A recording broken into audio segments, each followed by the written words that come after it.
Vous avez peut-être déjà managé quelqu'un et vous vous êtes dit: «Je ne comprends pas, malgré toute la bonne volonté que j'y mets, malgré tout l'humain que j'y mets, je n'arrive pas à la faire évoluer». Vous avez peut-être été déjà salarié et vous vous êtes dit: «Je ne comprends pas, mon manager met toutes les conditions nécessaires et toutes les conditions que je lui ai demandées pour que je me sente bien dans l'entreprise et que j'évolue, mais je n'évolue pas». Dans ce podcast, nous allons retracer tous les points ensemble et vous donner toutes les clés de lecture pour comprendre ce qui peut clocher. Bienvenue dans On dit ou pas, le podcast qui transforme le vécu en changement.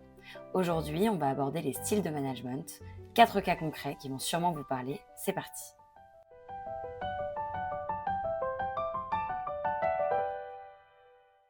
Donc dans cet épisode, on suit 4 collègues, Camille, Lucas, Sophie et Thomas. Ils sont tous dans la même boîte, dans le secteur de l'agroalimentaire, dans le siège social. Ils ont le même intitulé de poste, chargé de projet marketing, la même fiche de paie, 45 000 euros bruts par an. Donc on a ici 4 points de départ identiques, 4 expériences, pourtant totalement différentes. Et pas à cause d'eux, à cause de la façon dont on les manage. On va les suivre ensemble tout au long de cet épisode. Camille, Lucas, Sophie, Thomas. Retenez ces 4 prénoms, je vous promets, vous allez vous reconnaître dans au moins l'un d'entre eux. Avant de plonger dans leurs histoires, je veux vous donner un outil qui va tout éclairer. Elle s'appelle la grille managériale de Blake et Mouton. Elle repose sur 2 axes très simples. Le premier axe, est-ce que le manager est centré sur la performance? Le deuxième axe, est-ce que le manager est centré sur l'humain? Et ce que cette grille nous dit, c'est que le style de management n'est pas figé. Un bon manager peut, et je dirais même doit, adapter sa posture selon le profil en face de lui. On va donc voir les 4 positions possibles sur cette grille, et pour chacune, un visage. Camille, Lucas, Sophie et Thomas. Le premier profil, c'est Camille. Dès son arrivée, elle a prévenu son manager. Elle aime le cadre. Elle a besoin de savoir exactement ce qu'on attend d'elle.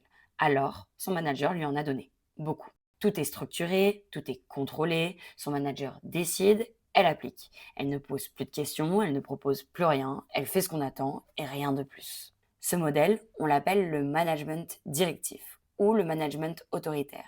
Il vient du taylorisme, découper, contrôler, optimiser. Le taylorisme, c'est un modèle qui a été développé par Taylor au cours du XXe siècle, qui consistait à dire que chacun devait se spécialiser dans sa tâche de production pour pouvoir être plus productif, à force de répéter toujours la même tâche. Et contrairement à ce qu'on pourrait penser, ce modèle du management directif, il peut fonctionner dans certains contextes. Par exemple dans l'industrie, la production, où les tâches sont très répétitives. Dans les centres d'appel par exemple, avec des scripts bien définis et des KPI également. La logistique, le retail, les secteurs très réglementés. Dans ces univers-là, le cadre n'est pas une contrainte, c'est une sécurité. Dans le cas de Camille, au départ, ça marche d'ailleurs. Elle apprend vite, elle est efficace, son manager est content, mais progressivement, elle ne réfléchit plus, elle exécute. Et pire encore, elle intègre elle-même cette pression. Elle devient exigeante envers elle-même sans qu'on lui demande. Résultat, elle reste, mais elle se détache. Son engagement devient complètement mécanique, plus très émotionnel finalement. Le corps est là, la tête est ailleurs. Et ça, c'est ce qu'on appelle plus communément en entreprise le présentéisme. Camille, elle n'a pas changé, mais le management, lui, n'a pas évolué avec elle. C'est ça le vrai problème du management directif appliqué sur trop longtemps. Le management directif, il est efficace à court terme, mais si le collaborateur évolue et que le style ne s'adapte pas, il glisse vers le présentéisme. Ce que ça veut dire concrètement, c'est que le manager, il a donné à Camille ce qu'elle voulait, c'est-à-dire des directives bien claires et précises sur ce qu'elle devait faire, ce qui permet à Camille finalement d'avoir ce côté rassurant. Mais en revanche, ça empêche Camille d'innover, de faire des erreurs, d'essayer des choses en autonomie. Et en fait, ça va empêcher l'évolution de l'entreprise. Parce que au bout d'un moment, Camille, elle va se sentir bloquée dans ses tâches si le manager est pas là ou s'il y a quelque chose qui nécessite qu'elle prenne des initiatives, elle va pas forcément le faire. Et ça, à long terme, ça va empêcher Camille d'évoluer. Ça va créer ce sentiment de dépendance et de stagnation chez Camille qui va pas du tout être bénéfique ni pour le manager, ni pour l'entreprise, ni pour Camille. Donc, ce type de management, comme on l'a vu, il peut marcher, mais dans un certain contexte d'environnement très exigeant et qui laisse pas forcément place à des formes d'innovation. Et surtout, ça peut marcher au début, mais à long terme, il va falloir repenser le style de management. Donc là, on vient de voir le cas de Camille avec le management directif. Maintenant, on va voir le cas de Lucas, dans la même boîte, dans le même poste, mais avec une expérience radicalement différente. Lucas, dès son entretien d'embauche, il a été clair. Il a besoin de liberté pour bien travailler. Il se voit comme un pilote de projet et pas comme un exécutant. Son manager l'a entendu. On lui demande son avis, on lui donne de l'autonomie, il comprend pourquoi il fait les choses et surtout, il se sent utile dans son travail. Ce style de management, c'est le management participatif et il s'appuie sur la théorie Y de Douglas MacGregor. La théorie Y de Douglas MacGregor, c'est une idée simple mais puissante. L'être humain n'est pas naturellement paresseux, il est naturellement motivé si, et seulement si, on lui donne les conditions pour qu'il le soit. Donc, le rôle du manager dans ce contexte, ce n'est pas de contrôler, c'est de créer un cadre où cette motivation peut s'exprimer. Et ça change tout. Lucas, il va commencer à participer, à décider, à proposer. Il innove même. Il ne travaille pas plus que Camille, mais il travaille mieux. Il faut savoir que dans les années 1920, il y a un mouvement qui commence à naître, c'est l'école des relations humaines. C'est un mouvement qui donne suite à la crise économique de 1929. Et donc, c'est un mouvement qui donne suite également au fait qu'on se rend compte que les ouvriers au sein des usines sont de moins en moins motivés. Et donc, c'est à ce moment-là qu'on comprend que c'est important de donner du sens au travail, que c'est important de donner de la crédibilité et de la légitimité aux salariés, que ça les rend plus performants et que ça permet à l'entreprise ou à l'usine d'être plus performante. D'ailleurs, pour la petite anecdote, il y a une expérience historique qui a eu lieu et qui a donné place à l'effet Hawthorne. Dans les années 1920, le chercheur Elton Mayo, il débarque dans une usine à Chicago et il a un objectif: tester si la luminosité impacte la productivité des ouvrières au sein de l'usine. Et donc il arrive au sein de cette usine, il s'installe, il se présente, tout le monde est un petit peu intrigué finalement de sa venue dans cette usine, et il commence ainsi son expérience. Il joue alors avec la lumière en augmentant, puis en baissant la luminosité. Il constate que les ouvrières, lorsqu'il augmente la lumière, travaillent plus. Elles produisent beaucoup mieux. Alors il la baisse. Puis il remarque qu'elles produisent encore plus. Il remet la lumière au niveau d'origine et il remarque qu'elles travaillent toujours plus. Et là on se demande, mais qu'est-ce qui se passe? La lumière n'a rien à voir là-dedans. Et là il se rend compte d'une chose, les ouvrières ne produisent pas plus par rapport à un certain degré de luminosité. Elles produisent plus parce qu'elles se savent observer, parce qu'elles se sentent considérées. Et c'est exactement ce que vit Lucas. Son manager lui demande son avis. Il l'écoute, il lui donne du feedback. Même quand c'est banal, ça envoie un message fort. Tu comptes et on te voit. Ce n'est pas la charge de travail qui change, c'est le sens qu'on lui donne. Et ça suffit parfois à tout changer. Le management participatif, ça libère donc la motivation naturelle des collaborateurs. Être vu et considéré, même par des tout petits signes, ça suffit à booster l'engagement. Camille, elle s'épuise dans un cadre trop rigide. Lucas, il s'épanouit dans la confiance. Mais attention, être bienveillant, ça ne suffit pas toujours. Et pour cause, prenons le profil de Sophie.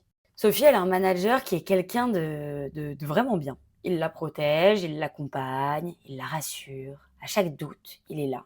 À chaque obstacle, il intervient. C'est ce qu'on appelle le management paternaliste. À court terme, c'est super confortable. Sophie, elle se sent hyper sécurisée. Mais avec le temps, Sophie, elle ne prend plus d'initiative. Elle n'ose plus. Elle attend qu'on lui dise quoi faire. Elle stagne. La vérité, c'est qu'on pensait la protéger, mais en fait, on l'empêche de grandir. Et un jour, elle part. Elle part pas parce qu'elle était malheureuse, mais elle part parce qu'elle avait besoin d'autre chose, d'être challengée, d'avoir des responsabilités, et pas d'être maternée. La bienveillance sans exigence, c'est du confort à court terme, mais c'est un frein à long terme. En fait, un manager qui est trop protecteur, il peut empêcher ses collaborateurs de développer leur autonomie. La bienveillance, elle doit s'accompagner d'exigence et de responsabilisation. Donc, on a vu le management directif, le management participatif et le management paternaliste. Le dernier management dont je vais vous parler s'inscrit à travers un dernier profil qui est celui de Thomas. Thomas, lui, c'est l'opposé de Sophie. Son manager lui fait une confiance totale. Est-ce que c'est mieux pour autant? On va voir que pas forcément. Le manager de Thomas, il fait quasi aucun contrôle. Il le laisse en pleine autonomie, pas de réunion de suivi, pas de reporting serré. C'est le modèle du laisser-faire. Alors dans les bons cas, et ça arrive, ce modèle produit des choses remarquables, de la créativité, de l'innovation, un engagement fort. Thomas s'épanouit, il livre, il surprend. Je vous conseille d'ailleurs à ce sujet-là d'aller écouter l'épisode que j'ai réalisé avec Marius, responsable de département à 27 ans, qui expliquait que dans son secteur, le conseil opérationnel, c'était hyper important de pratiquer un management du laisser-faire, mais que cela n'était pas forcément adapté à tout type de personnalité.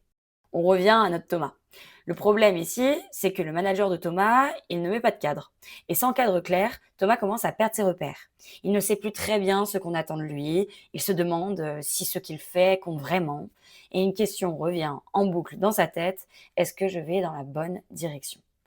La liberté sans direction, c'est la solitude déguisée en confiance. La liberté seule, elle va pas suffire. Il faut un cap, il faut une sorte de cadre, il faut un retour. En fait, pour conclure, le management du laisser-faire, il peut évidemment libérer des talents. Mais sans cadre ni feedback, il crée de l'isolement et de l'incertitude, même chez les meilleurs. Alors au final, quel est le meilleur style de management? En réalité, il n'y a pas de meilleur style de management. Ou plutôt, ils sont tous bons, dans le bon contexte, avec la bonne personne, au bon moment. Je vous avais parlé au début du podcast de la grille managériale de Blake et Mouton, avec un management qui va être soit centré sur l'humain, soit centré sur la performance, ou bien allié ou non les deux. Si on fait un petit topo des managements qu'on a vus avec les cas de Sophie, Lucas, Camille et Thomas, on remarque que par exemple, le management qui est attribué à Thomas, donc le management du laisser-faire, où il n'y a quasi aucun contrôle sur Thomas, où on le laisse faire sans forcément de cadre, c'est un management qui est sur ces grilles-là à l'état zéro, c'est-à-dire qu'il n'est ni centré sur l'humain, ni centré sur la performance. On laisse faire le salarié. Et ça peut créer du flou, ça peut laisser dans une zone un peu inconfortable le salarié. Et surtout, il ne faut pas oublier que ça peut être surtout la première cause du burn-out. C'est un manque de cadre et un laisser-faire total qui fait que le salarié s'en mêle complètement les pinceaux, se sent complètement débordé et n'a pas de cap pour avancer. Il y a également du coup le management paternaliste. Alors là, sur la grille de Blake et Mouton, le management paternaliste, on est au summum de l'humain, c'est-à-dire que le manager centre son management sur l'humain, mais on oublie même du coup de s'intéresser à la performance, puisqu'en fait finalement le salarié, ça lui rend pas service, ça peut même mener à la perte du salarié, puisque celui-ci a peur de prendre des initiatives, de faire des erreurs, et donc a besoin de son manager pour avancer. Et donc, de facto, c'est aussi négatif pour l'entreprise et pour le manager. Le management directif, qui était plutôt attribué à Camille, où on l'avait vu, on avait parlé du taylorisme, souvenez-vous, avec un management qui était plutôt compatible avec des métiers concernant la production, est un management qui est plus orienté autour de la performance plutôt que sur l'humain. Et la conciliation des deux, de l'humain et de la performance, c'est le management participatif. On l'a vu, c'était celui qui marchait le mieux dans nos cas. C'est le management attribué à Lucas, où on lui donne un cadre, mais on lui fait confiance, on laisse place à l'innovation, tout en accompagnant Lucas et en étant présent lorsqu'il le faut. Évidemment, encore une fois, il n'y a pas de management idéal. Le mieux, c'est de savoir moduler en fonction des moments, en fonction des étapes de la carrière du salarié, en fonction également du contexte dans lequel se trouve l'entreprise, en fonction du secteur aussi dans lequel se trouve l'entreprise.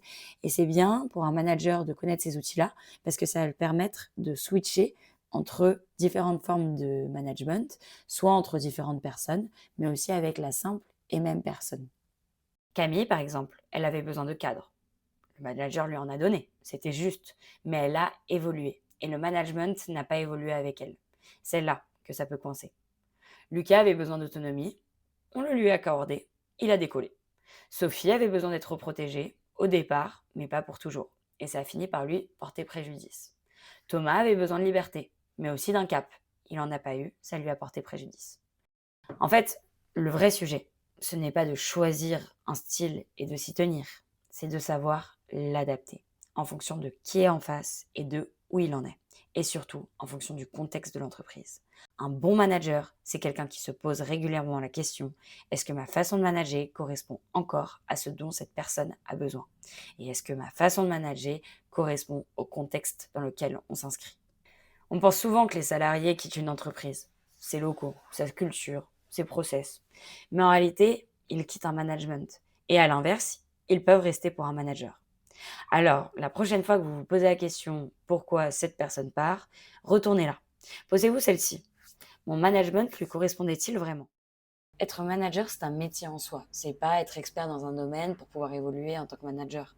Un manager, c'est quelqu'un qui va devoir s'approprier les outils du management et les appliquer pour ses équipes.